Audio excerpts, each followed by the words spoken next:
Hello friends, आपका स्वागत है आपके चैनल स्टडी करियर। फ्रेंड्स, हमारा यूपी पीसीएस की सीरीज चल रही है जिसका पेपर 24 अक्टूबर 2021 को है। उसका हम पेपर देख रहे हैं जिसमें प्रीवियस ईयर बाई ईयर देखते जा रहे हैं। हमारा आरओ का पेपर हो गया है, यूपी पीसीएस मेंस का भी हो गया। जिन्होंने नहीं देखा है वो जाके देख सकते हैं। आज यूपी पीसीएस 2018 का पेपर देखेंगे। जब ये कम्प्लीट हो जाएगा तो 19-20 का देखेंगे। और फ्रेंड प्लीज़, अगर आपको अच्छा लगता है तो यार सब्सक्राइब और शेयर ज़रूर करिएगा। चलिए देर न करते स्टार्ट करते हैं। ये सीरीज भी है। देखिए फ्रेंड्स, इसमें करंट अफेयर से स्टार्टिंग हुई है। आपको देखिए इसमें करंट अफेयर कितनी ज़्यादा पूछी जाती है। तो देखिए ये सब करंट अफेयर फ्रेंड क्वेश्चन है। ये भी देखिए करंट अफेयर क्वेश्चन है पूरे। यहाँ से स्टार्ट है पहला क्वेश्चन। निम्नलिखित में से कौन शुक्ल यजुर्वेद की संहिता है?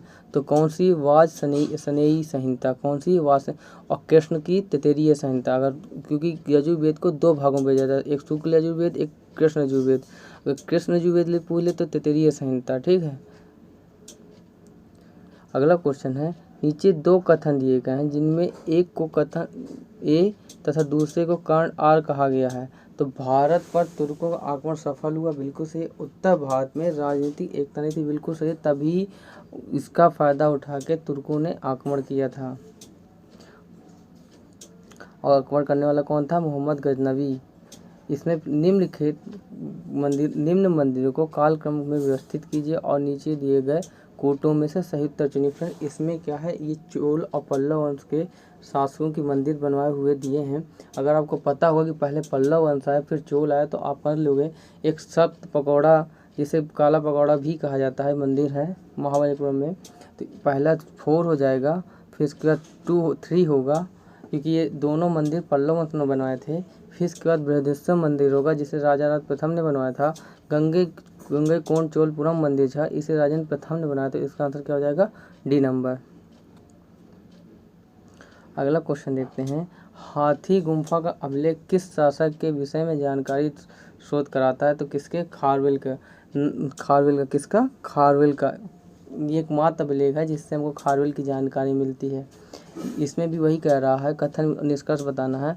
1946 में मुस्लिम लीग ने कैबिनेट मिशन प्लान के लिए दी गई अपनी स्वीकृति वापस ले ली थी। सही है। 1946 में गठित अंतरिम सरकार में मुस्लिम लीग शामिल हो गई थी। ये भी सही है। कैबिनेट मिशन प्लान को बहुत अनिच्छा कांग्रेस प्रांतीय गुट बनाने पर अप्रसन्न थी और लीग पाकिस्तान के न मानने पर के साथ कांग्रेस और लीग ने स्वीकार कर लिया। परंतु संविधान सभा के चुनाव में कांग्रेस ने 214 सामान्य स्थानों में से 205 स्थान प्राप्त किए, जबकि लीग ने 48 स्थानों में से केवल 73 स्थान मिले। इस प्रकार जिन्ना को अनुभव किया कि 296 सदस्यीय संविधान सभा में लीग के पास केवल 73 स्थान होंगे, जो 25% से भी कम है। ठीक है, आप ये डिटेल और पढ़ लीजिएगा, नहीं तो फिर क्लास बहुत लंबी हो जाएगी अगर मैं बताने लगा पूरी डिटेल को। अगला क्वेश्चन देखते हैं। निम्नलिखित में से किन स्थानों में मध्य पाषाण काल में पशुपालन के प्रमाण मिलते हैं? तो बोरी कहाँ मिलते? एक तो बोरी था, एक आदमगढ़ था, दो ही हैं इलाके हैं। ठीक है, तो मध्य पाषाण काल में पशुपालन के साक्ष्य प्राप्त होने लगे हैं। पशुपालन के प्रारंभिक साक्ष्य मध्य प्रदेश में होशंगाबाद के निकट आदमगढ़ में और राजस्थान के भीलवाड़ा जिले के स्थित बगौर स्थान में बोरी निकल आया। बगौर स्थान में, ठीक है, मिलते हैं। एमपी का आदमगढ़ और दूसरा बगौर, ये मध्य पाषाण काल के फ्रेंड्स हैं जब हमको सबसे पहले पशुपालन के साक्ष्य मिलते हैं। ठीक है, मैं अभी क्या बोल जाता हूँ। निम्नलिखित युगों में से कौन सम्मिलित नहीं है? अदीना का मस्जिद मांडू में नहीं फ्रेंड्स, ये है पश्चिम बंगाल में। ठीक है, इसका अदीना मस्जिद कौन है? लाल दरवाज़ा मंदिर जौनपुर में है। ये मैंने आपको पढ़ाया था जब मस्जिद बुरे तब बताया था। दाखिल दरवाज़ा गोंडा में है, यही बताया था। 3 दरवाज़ा अहमदाबाद में है, अहमदाबाद, ठीक है, में है। पश्चिम बंगाल के पांडुआ स्थित, पांडुआ उनकी राजधानी थी। अदीना मस्जिद जामा मस्जिद एक प्रसिद्ध भग्नावशेष जिसे 1360 के आसपास बंगाल के शासक सिकंदर शाह ने। ये फ्रेंड्स क्या है इनके बारे में अगर मैं बताऊं तो जब मोहम्मद बिन तुगलक था, उसका फिरोज शाह तुगलक था, उसका नसरुद्दीन महमूद जब 1398 में तैमूर ने आक्रमण किया था तो बहुत से छोटे छोटे वंश बने थे, जैसे गुजरात में, मांडवा में और ये पश्चिम बंगाल में, ये सब बनाए गए थे, छोटे छोटे राज थे, ये उन्हीं में एक था सिकंदर शाह, ठीक है, वही है, इन्होंने बनवाया था। निम्नलिखित में से इसमें से कौन सुलित नहीं है? तो रस खान की रसिक प्रिय नहीं, केशव दास की है। कौन सी है? केशव दास की। नाभा दास की भक्तमाल, उस्मान की चित्रावली, ध्रुव दास की भगत नामावली, ये तीनों है। पर अगर कुछ भी नहीं पता, इतना तो आपको नॉर्मल पता होगा कि रसिक प्रिय केशव दास ने लिखी थी। और इनकी अनरचना रामचंद्रिका, ये भी याद रखिए क्योंकि ये भी पूछी जा चुकी है। निम्नलिखित घटनाओं को कालक्रम अनुसार व्यवस्थित कीजिए और नीचे दिए गए कोड से सही उत्तर का चयन कीजिए। शेडलर आयोग कब आया था? 1870 में। हंटर कब आया था? वुड्स 1854 में आया था, ठीक है, 1917 में, ठीक है। तो 19 जुलाई 1954 को वुड्स आया था। फिर इसके बाद लॉर्ड रिपन के समय 1882 में, ठीक है। हंटर आयोग की स्थापना ब्रिटिश शासनकाल लॉर्ड रिपन में हुई थी, 1944 में आया था। और शेडलर 1917 में आया था। तो इसका आंसर क्या हो जाएगा?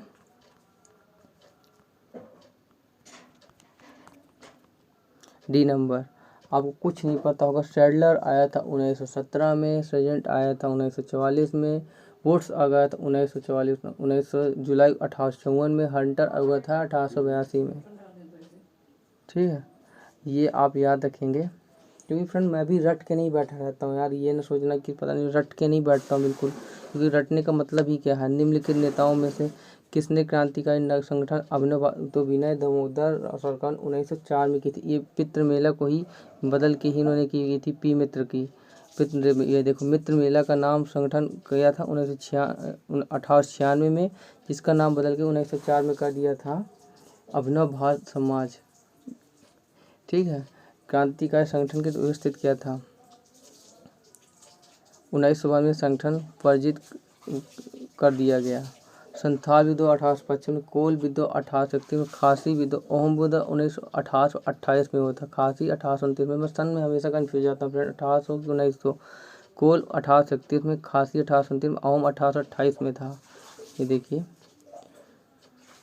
गोमधर, वो ये भी याद रखेंगे अहोम गोमधर कुंवर के नेतृत्व में 1828 में अहोम क्षेत्र के लोगों द्वारा अहोम विद्रोह प्रारंभ हुआ था, जिसमें ईस्ट इंडिया कंपनी ने दबा दिया। तीरथ सिंह के नेतृत्व में जयंतियों गारो पहाड़ियों के गारो खासी सिंह को खासी विद्रोह, ये भी याद रखें, 1829-33 में किया गया था।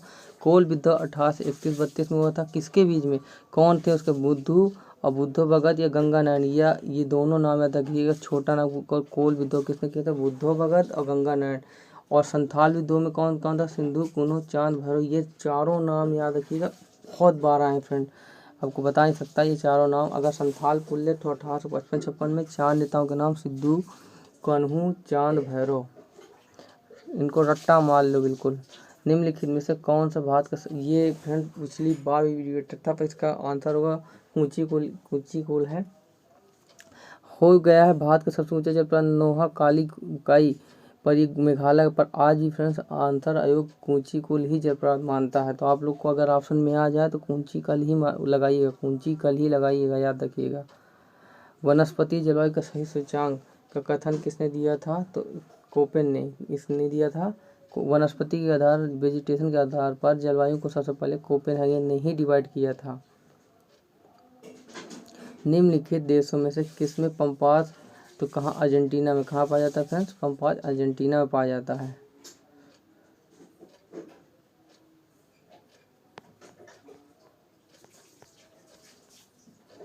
निम्नलिखित में से कौन सा, ये मरुस्थल है, सोनार उत्तर अमेरिका में पाया जाता है, तगलाउन चीन में पाया जाता है, काराकोरम तुर्कमेनिस्तान में, पर गिब्सन ऑस्ट्रेलिया में फ्रेंड, ना कि ब्राज़ील में है, ठीक है।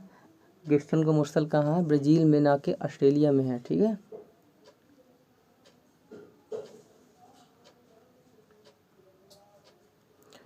ये भी करंट अफेयर क्वेश्चन है। ये फ्रेंड, सुएज नहर के बन जाने के पश्चात भारत और यूरोप के मध्य की समुद्री दूरी में कितनी कमी आई है? तो फ्रेंड्स ये क्वेश्चन बहुत 7,000 कितनी आई थी? 7,000। ये मुझे भी नहीं पता था, पर मैंने लगाया था इसमें अपना दिमाग लगा के, मेरा सही हो गया था। तो सुएज नहर के बन जाने के पश्चात भारत और यूरोप के मध्य की समुद्री दूरी कितनी कमी आई है? तो कितनी? 7,000। ये किसी बुक में भी नहीं मिला था। सुएज नहर के बन जाने के पश्चात भारत और यूरोप के मध्य की समुद्री दूरी 7,000 किलोमीटर की कमी आई है। सुएज नहर के बनने से पहले यूरोप वासियों को भारत पहुंचने के लिए अफ्रीका के पश्चिम तट होते हुए केप ऑफ गुड होप मार्ग द्वारा भारत आना पड़ता था। ठीक है, ये याद रखिए। सुएज नहर की समुद्री यात्रा 1869 की में प्रारंभ हुई थी। ठीक है, निम्नलिखित भारतीय मौसम मुख्यालयों को उनकी स्थापना काल में व्यवस्थित कीजिए और नीचे दिए गए कूट से अपने सही उत्तर को चयन करिए। तो पहला फ्रेंड्स इसमें कोलकाता था, दूसरा इसके बाद फिर शिमला हुआ, फिर पुणे हुआ, फिर नई दिल्ली। ये ना आपको घटना चक्र की जो बुक पढ़ते होंगे जिसमें भी अगर मौसम वाला सोचे खोलेंगे तो उसमें ये चारों ऑप्शन दिए हुए थे, उसमें दिए हुए हैं जो उसने उठा के इसमें भी दिया है। पहले आपको पूछे तो कोलकाता था, फिर शिमला था, फिर पुणे था, फिर नई दिल्ली था। ये देखिए भारतीय, और ये भी याद रखिएगा भारतीय मौसम विभाग की स्थापना 1875 में हुई थी। ये भी याद पूछ सकता है। उस समय इसका मुख्यालय कलकत्ता हुआ, 1905 में शिमला हुआ, 1928 में पुणे हुआ, 1944 में इसका निर्धारित करके दिल्ली, और अभी प्रेजेंट में ये दिल्ली में है। अगला क्वेश्चन देखते हैं। काली मिट्टी को स्थानीय भाषा में रेगुर कहा जाता है। क्रेब्स के अनुसार रेगुर मिट्टी अनिवार्य रूप से एक परिपक्व मिट्टी होती है। भी काली मिट्टी की आर्द्रता नमी धारण करने की उच्च क्षमता होती है। बिल्कुल सही, क्योंकि ठीक है, काली मिट्टी हिमालय क्षेत्र में पाई जाती है। नहीं फ्रेंड, काली मिट्टी हिमालय क्षेत्र में नहीं पाई जाती है, पर्वतीय मिट्टी पाई जाती है। इसका आंसर डी गलत है। मैकमोहन रेखा भारत और चीन को अलग करती है। किसको? मैकमोहन रेखा किसको करती है? भारत चीन को। ये तो बहुत सिंपल क्वेश्चन था। निम्नलिखित में नदियों में से किसके मुहाने पर पंछी के पंजे का आगे था? तो मिसिसिपी। ये फिजिकल ज्योग्राफी में पढ़ाया जाता है। ठीक है, इसमें इसका आंसर क्या होगा? मिसिसिपी। और अगर चापाकार डेल्टा पूछ ले तो नील नदी का, ये भी फ्रेंड्स याद रखिएगा कि चापाकार डेल्टा पूछ ले तो क्या होगा? नील नदी। क्या होगा इसका आंसर? नील नदी। जनसंख्या की प्राकृतिक वृद्धि में निम्नलिखित में से किसके परिणाम हो सकते हैं? तो इसका आंसर क्या होगा? अशोधित जन्म दर, अशोधित मृत्यु दर। ठीक है, यही दोनों होंगे फ्रेंड। फ्रोजन नहीं होगा, ये तो मिग्रेशन होता है। मिग्रेशन से क्या मतलब है, अगर आपको ये भी नहीं पता तो इसमें जन्म दर और मृत्यु दर मतलब इसके बीच का अंतर। जनसंख्या वृद्धि तथा जनसंख्या परिवर्तन अभ्यास किसी क्षेत्र में समय की किसी निश्चित अवधि के दौरान बसे हुए लोगों की संख्या में परिवर्तन से है। यह परिवर्तन धनात्मक ऋणात्मक दोनों हो सकता है। इससे निरपेक्ष संख्या अथवा प्रतिशत के रूप में अभिव्यक्त किया जा सकता है। जनसंख्या परिवर्तन किसी क्षेत्र की आर्थिक प्रगति, सामाजिक उत्थान, ऐतिहासिक और सांस्कृतिक पृष्ठभूमि का महत्वपूर्ण सूचकांक होता है।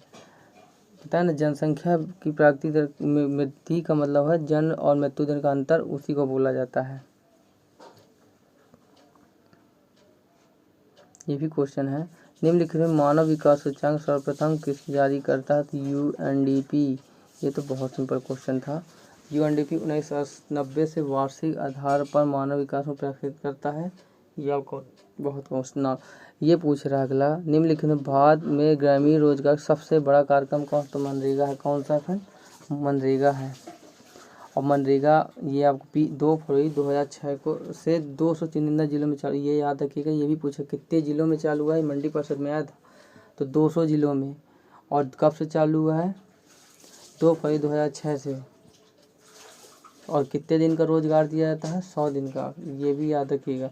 ट्राइसेम कब हुआ? चालू हुआ था 1979 को प्रारंभ किया था। एकीकृत ग्रामीण विकास कार्यक्रम समर्थक घटक के रूप में अगस्त 1979 में प्रारंभ किया गया था। इस योजना अनुसूचित जाति अनुसूचित जनजाति को वैधता दी गई थी। और 1999 में इसे स्वर्ण जयंती ग्राम स्वरोजगार योजना में मिलाकर दिया गया था। ये भी याद रखिएगा कि स्वर्ण जयंती ग्राम स्वरोजगार योजना कब चालू हुई थी? तो 1999 में। काम के बदले अनाज कार्यक्रम कब चालू हुआ था? नवंबर 2004 से इस कार्यक्रम को देश में 150 सर्वाधिक पिछड़े जिलों में शुरू किया था। इसको भी ये आप डेट बस याद रखिए कब चालू हुआ था।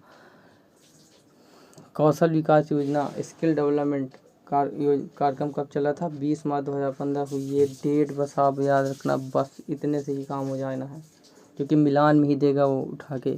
क्रम पूछ लेता। निम्नलिखित में से कौन लॉरेंज वक्र द्वारा मापता है आय की विषमता। किसको मापता है? आय की विषमता। लॉरेंज वक्र किसको मापता है? आय की विषमता को। निम्नलिखित राज्यों में से कौन आर्थिक दृष्टि से सबसे ऊपर लेकिन लिंग अनुपात के आधार पे सबसे नीचे है? आप बताओ फ्रेंड, कौन हो? हरियाणा। क्योंकि मैंने ये तो आपको पता ही होगा, सब इसीलिए बेटी बचाओ बेटी पढ़ाओ हरियाणा से ही चालू किया गया था, आपको इतना तो पता ही होगा। निम्नलिखित करों में से कौन सा कर ग्राम पंचायत द्वारा लगाया जाता है? तो स्थानीय मेलों का कर, ठीक है, स्थानीय मेलों पर कर लगाया जाता है। ये लक्ष्मीकांत की बुक में दिए जितने मेले जहाँ जहाँ लगाते हैं टैक्स सब लिखा है, road tax, light tax, home tax, ये सब के कौन कौन से ग्रामीण लगते हैं उसमें आपको पूरी डिटेल से मिल जाएगा।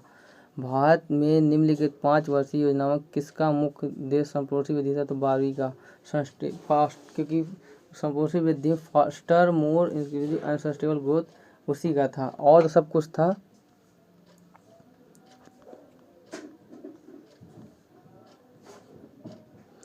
याद रखिएगा इसकी, ये भी याद रखिए, बाबा पूरे faster more inclusive and sustainable growth इसका शीर्षक था। ये भी याद रखिएगा। इसमें 12वीं पंचवर्षीय योजना के निम्नलिखित लक्ष्य क्या थे? ये कृषि वाला उसमें बिहार पीएससी में पूछा था 64वीं पीएससी में। और मैन्युफैक्चरिंग में विनिर्माण में कितना है? 10%। जीडीपी का कितना करना था? 8%।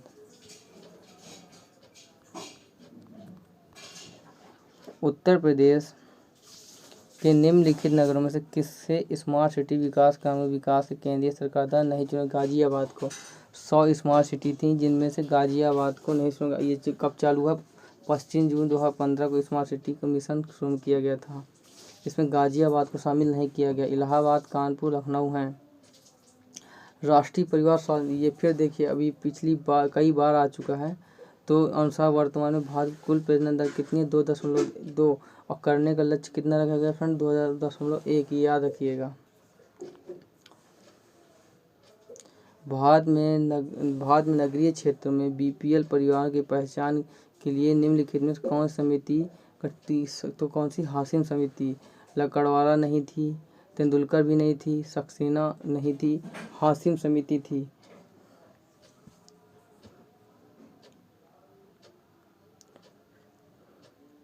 इंडिया, ये भी करंट अफेयर क्वेश्चन है। भारत में बाघ परियोजना कब शुरू हुई थी? तो 1973 में। ये भी कई बार क्वेश्चन रिपीट होते रहते हैं इस तरह के सिंपल क्वेश्चन। 1 अप्रैल 1973 को लॉन्च की गई थी। निम्नलिखित में से कौन मानव जनित जीवों का एक उदाहरण है? मानव जनित मतलब मानव ने किसको बनाया है? तो किसको बनाया? फसल भूमि को। जल तंत्र मानव नहीं बनाया, वर्षा तंत्र भी नहीं मानव ने बनाया, घास का मैदान भी नहीं बनाया, फसल भूमि हम बनाए हैं। निम्नलिखित में से कौन सा जानवर बिना पानी पिए सबसे लंबी और अवधि तक रह सकता है? तो कंगारू चूहा। फ्रेंड्स, आपको ये क्वेश्चन दृष्टि की इन्वायरमेंट की बुक आती है उसमें मिलेगा। भारत का प्रथम national centre for marine biodiversity NCMB किस शहर में स्थित है? तो कहाँ स्थित है? जामनगर में। कौन सा है? जामनगर में। जामनगर भारत के एकमात्र समुद्री राष्ट्रीय उद्यान। ये इतना ही, अभी ये क्वेश्चन 2020 के आर में आया था। जामनगर न देखिए, उसने ये पूछा है समुद्री राष्ट्रीय उद्यान कहाँ से? तो कच्छ की खाड़ी को दे दिया था ऑप्शन में। देख रहे हो फ्रेंड क्या पूछ लिया? कच्छ की खाड़ी दे दिया था, ना कि जामनगर हटा के। तो आप क्वेश्चन कितने प्रकार से पूछ सकता है, आपको अच्छे से पता होना चाहिए। डाचीग्राम राष्ट्रीय उद्यान में निम्नलिखित में कौन सा मिलता है? तो कस्तूरी मृग। क्या मिलता है? कस्तूरी मृग। कस्तूरी मृग भी मिलता है और हंगुल एक कश्मीरी स्टैग भी मिलता है। यूं तो कस्तूरी मृग, गोल्डन ओरियल और येलो थ्रोटेड बर्डन तीनों डाचीग्राम राष्ट्रीय में पाया जाता है, लेकिन डाचीग्राम राष्ट्रीय उद्यान का मुख्य रूप से हंगुल या कश्मीरी स्टैग के लिए प्रसिद्ध है। ये भी देखिए पाए चारों जाते हैं, देखिए मैं गलत नहीं बताया, पाए चारों जाते हैं, पर स्पेशली अगर पूछ ले डाचीग्राम क्या पाया जाता है तो हंगुल या कश्मीरी स्टैग। हंगुल लाल किरण की एक प्रजाति है और कोई मतलब का नहीं है, बस ये आपको रखना। हंगुल या कश्मीरी स्टैग पाया। विश्व जैव विविधता कब मनाई जाती है? तो 22 मई को। फ्रेंड्स, ये थे 50 क्वेश्चन। यार कोई भी गलती रह जाती हो तो यार माफ़ करना यार, मैं पढ़ाने बिल्कुल क्लियर बताता हूँ। कोई मुंह में कुछ निकल रहता है और निकल कभी कभी कुछ जाता है तो उसका मतलब ये ना समझ लेना यार कि गलत बताऊँगा। पूरा देखो यार मेहनत कर रहा हूँ, बस आपका सपोर्ट यार प्यार चाहिए। और जो भी फ्रेंड क्लास देखते हैं प्लीज़ पूरी देखा करिए, आपका ही फ़ायदा है। क्लास इस क्वेश्चन से आप कर लोगे, आपको कहीं नहीं मिलना इस तरह क्वेश्चन, इसलिए करो आप पूरे क्वेश्चन देखिए, आप पूरे करिए। इसके लिए कल इसके आगे देखेंगे और क्लास को यहीं एंड करता हूँ। Thank you so much. जय हिंद।